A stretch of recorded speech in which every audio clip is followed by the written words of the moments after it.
तो मैं बाबा बनता। फिर कभी अखबार में आता कि ये बच गए थोड़े से नहीं अपने। मैं एक जैन साहब थे, उनके घर में खूब साल तक किराएदार था, 2-2.5 साल रहा। एक मकान मालिक स्टूडेंट लाइफ में 2-2.5 साल रहनी बड़ी बात होती है, वरना मकान मालिक जल्दी गुदड़े बाहर फेंकते हैं। अपने कौन से ढंग से रहते हैं तो बाद लिचड़ पड़ों की तरह रहो तो बाद बाहर ही फेंकते हैं। वो भले थे यूं बहुत अच्छे, तो वो अंकल यूं, वो बाकी तो भले थे पर उनको किराया यूं एक तारीख को चाहिए होता था, हर एक तारीख को आके किराया मांगते। तो मैं हमेशा उनको हंसता कि अंकल जैनिज्म कहता है अपरिग्रह, धन का संग्रह, क्या अंकल यूं एक तारीख को आते यार किराया लाग दो किराया लाग दो। तो वो और जोरदार, वो कहते तो कौन कर रहा है धन का संग्रह? आप रुपए इकट्ठे कर करके मेरे से ले गए, ऊपर वालों से ले आओगे, उनसे ले आओगे। अरे राजवीर, मैं रुपए इकट्ठे करता ही नहीं हूं, मैं सीधे सीधे बैंक में रख देता हूं। लोन है, लोन के चले जाते हैं यार, इकट्ठे कौन कर रहा है? वो हमारे, हम जहां रहते थे उस सोसाइटी के अध्यक्ष थे, यूं चलते फिरते आदमी थे। तो सामने एक मंदिर, जैनों का एक मंदिर, उस जैनों के मंदिर में ये पर्यूषण चले, ये बहादवे वाले पर्यूषण चले उनके। तो उनके कोई फंक्शन तो वो बहुत छोटी सी फैमिली, बाणियों की फैमिली वैसे एकदम छोटी छोटी, अंकल आंटी भैया भाभी और उनका एक बच्चा, 5 लोग, कमरे 50। तो फिर बाकी किराया देने पड़े, और तो क्या करें, झाड़ू पोछे कौन करे उनके अंदर। तो अब वो 5 ही लोग। तो एक दिन वो भैया आए, भैया आके हमारे नीचे, हम 6-7 लोग रहते, हमने 3-4 रूम ले रखे, और आके कह के गए कि कल शाम को अपने मंदिर में फंक्शन है और आप सब उसमें आमंत्रित है। मैं शाम को यहां से गया, मेरी तब 10 घंटे क्लास चले, 2013 की वैकेंसी आई भी, भयंकर सुबह से शाम तक क्लास है। मैं शाम को थका रहा सा गया, रसोई में घुस के टिफिन देखा, टिफिन खा ली। तो मैंने बाकी रूममेट से पूछा क्या हुआ रे, आज बाई जी आई नहीं क्या? तो उनका अरे आज छुट्टी है बाई जी की, हमने छुट्टी कर दी। क्यों क्यों कर दी? खाना? तो कहा आज है ना भैया आए थे, भैया कह गए थे कि सामने मंदिर में फंक्शन है तो आज वहां चलना है। तेरे को तो पता है यार बाणियों खाना ढंग का मिलता है क्या, दिल आलू खा खा के तंग हो गए, आज ढंग से खा के आएंगे, तू नाले मंदिर चलना है, नहा धो के चलेंगे। तो मैं को खाने का है क्या? तो कह गए थे फंक्शन है, तो फंक्शन है तो फिर खाना ही है और क्या, ठीक है चल। तैयार होके सारे नहा धो के पट्टे बाबा के वहां पहुंचे। एक तो मैंने उस दिन जाके नोटिस किया कि जैनों के उस मंदिर में उस दिन वहां युवा कोई था ही नहीं, बुजुर्ग लोग, युवा के नाम पर हम 7 जने पहुंचे, और हम शक्ल से एक भी जैन ना दिखे, किसी के मूछें इधर से बढ़ाई हुई है, दाढ़ी बढ़ाई हुई है। जैनों के सभी टावर क्यूट क्यूट से आए हुए सारे के सारे। उन्होंने, अंकल ने, एक हम घुसते किसी ने पूछा हो कौन रहे, चमगुंगे से किधर घुस रहे हो इधर? हमने अरे ये जो अंकल है ना इनके साथ है, अंकल की चलती थी, अंकल आने दो, अरे राजवीरा बैठो बैठो बैठो। तब जाके बैठ के मंदिर, तो भाई पहले कहा भाई पहले तो पूजा पाठ तो होगी, तो पूजा पाठ में भाग ले लेते हैं, जाते ही खाने पे टूट के पड़े तो बेइज्जती होती है ना।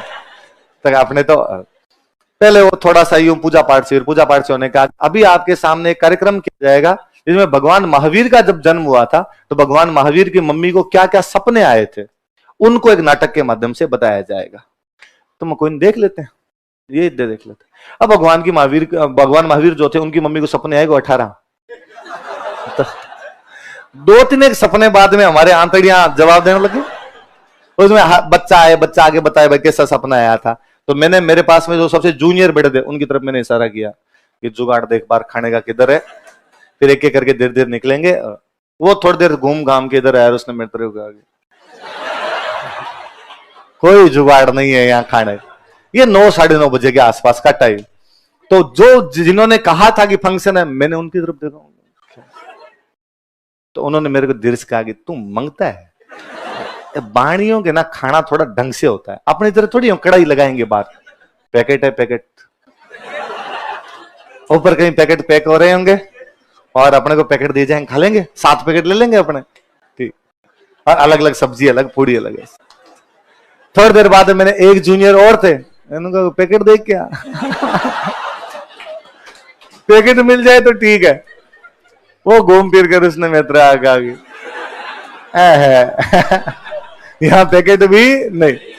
अब 7 जने एक साथ उठ के जाओ तो बुरे बहुत लगो, नोटिस में एक आधा दिन क्या सरक जाए ना बीच में तो पता नहीं चलता।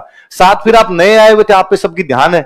अब भाई वो सपने आए 11:30 तक, 2.5 घंटे सपने आए। अब 11:30 तक सपने देखे हमने, आंतड़ियां कुलबुला है अंदर से। अब 11:30 तक बाहर हमारे आसपास के ढाबे बंद हो गए। अब 11:30 बजे जाके रोटियां बनाई, रोटियां बना बुनो को 1 बजे खा के सोए। पर अगले दिन संडे था तो ये था भाई जल्दी उठना नहीं है, तम सो आ गए। संडे था तो अगले दिन में लेट उठा, बाहर बैठा बैठा अखबार पढ़ रहा था। वो 4-5 तारीख के आसपास का टाइम, अंकल आए, अंकल ने कहा राजवीर वो हिसाब कर लेते यार। तो मग चलो मैं आ रहा हूं, तो वो डायरी में लिख के रखते थे, मेरे साइन वाइन करवाते, किराया दे दिया किराया नहीं दिया, तो मैं ऊपर वो रुपए लेके ऊपर उनको देने के लिए गया। तो भैया बैठे थे पहले से ऑलरेडी, तो मैंने भैया को जाते हैं, भैया नमस्ते। हाँ नमस्ते नमस्ते। अरे राजवीर यार कल आप तो हमारे कार्यक्रम में भी थे। कैसा लगा हमारा कार्यक्रम? बहुत अच्छा। वो सपने वाला कैसा लगा? वो और अच्छा था। मैं मनी मन सोचू आंतड़ी मर गई हमारे, काय का अच्छा था, भूखे मर गए हम सारे के सारे। भैया वो भी बहुत अच्छा। तो अब मगर यार चला के कुछ ना कुछ तो बात करें। अंकल डायरी वायरी लेने गए तो बैठे बैठे क्या करें, तो मैंने कहा कि भैया ये तो आपके पर्यूषण चल रहा था ना। तो उन्होंने कहा हाँ ये पर्यूषण था।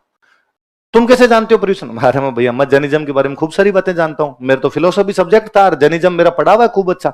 और तब नया नया 2012 का मेंस लिखा हुआ था, तो वो जर्नलिज्म की खूब सारी बातें भी आती, तो अपने भैया को जर्नलिज्म के बारे में खूब बताया। और मेरे को जब पता चल जाता ना कि अगले को कुछ नहीं आता, तो फिर समय जूते चढ़ता हूं मैं।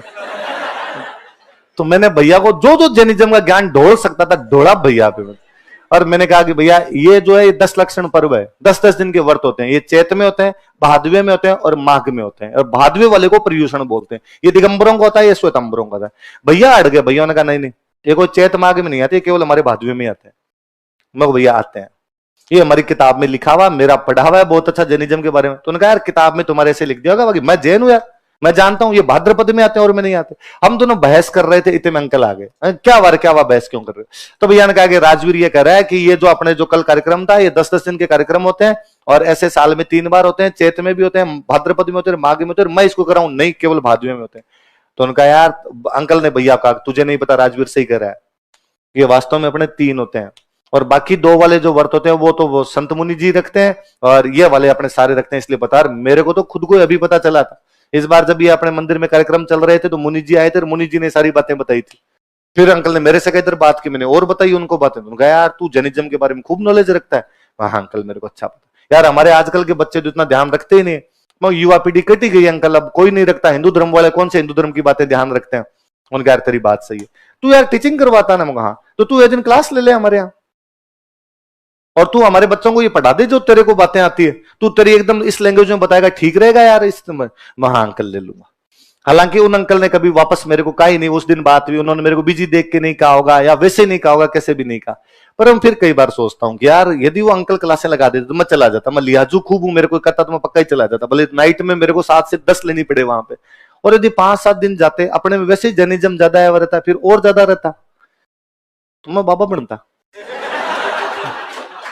फिर कभी अखबार में आता कि मुमुक्षु राजवीर ने दीक्षा ली। ये बच गए थोड़े से, मगो नहीं अपने जैन बाबे के दिगंबर बन के घूमते अपने।